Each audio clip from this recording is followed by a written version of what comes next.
This is drugs. This is your brain on drugs. Any questions? Yeah, I love that old PSA back in the 70s. Well, this is liberalism. This is your country on liberalism. Well, kind of has the same effect, fries it all up. I don't think that the left, though, realizes what sort of an impact their insane policies are having on the real middle-class working Americans. People who don't want any special recognition. They just want to get up in the morning, go to work, make a decent living, and get home, maybe crack open a beer. All right, well, take, for instance, Portland, Maine. It's pretty far from the border, so they shouldn't be impacted, right, by the illegal immigration crisis. Well, wrong.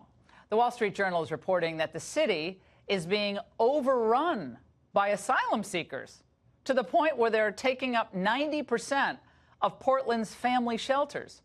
And city assistance for them is drying up. In fact, 75% of all population growth they saw between 2011 and 2016 was from foreign-born individuals. This is wild. For anyone spent any time up in Portland, and it's cold up there tonight, that is wild. Okay, former governor of Maine, Paul LePage, warned about this years ago, and he was called every nasty name under the sun as a result. All the usuals, racist, xenophobic, blah, blah, blah. Well, he joins me now. Governor, how does this influx of asylum seekers? Now, there's some from Central America. There are also refugees from Africa. It's a different, different status.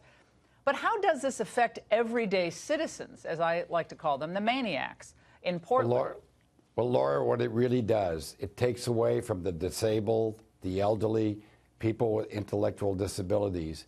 They're pushed aside. They're put on waiting lists, and the money goes to asylum seekers and undocumented citizens that come to people that come to the state of Maine. And that's been going on for years.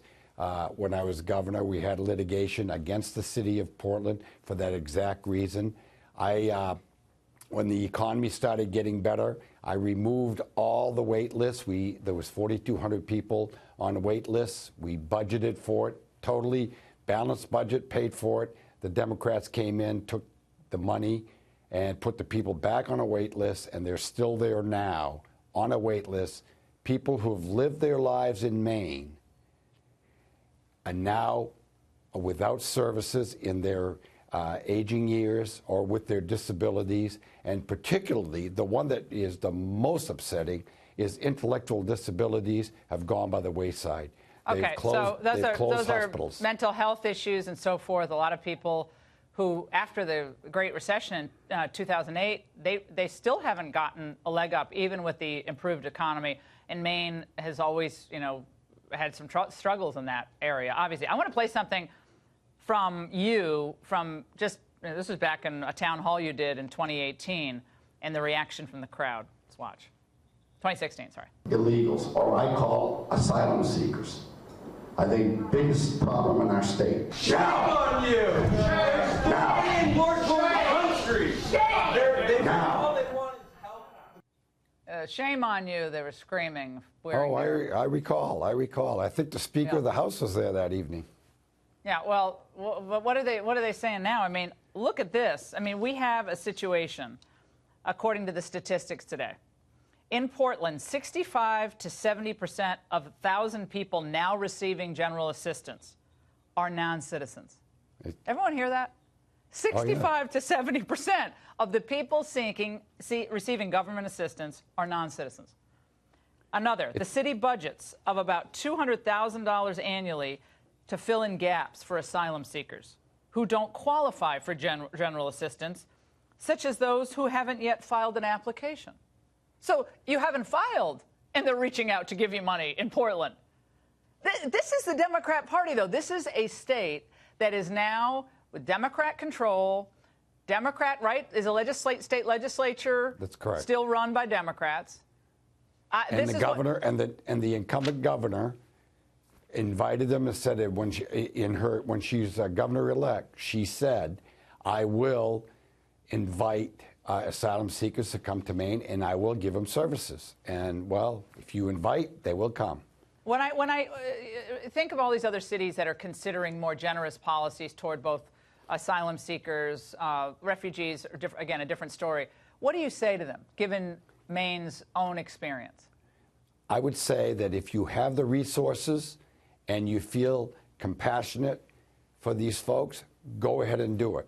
But if you're going to be taking resources, very, very important resources for your citizens, then you are making a big mistake. Well, again, 90% of the people living in Portland's city-run family shelter and overflow shelter are people who are asylum seekers, overwhelmingly, I guess, still from Africa, correct?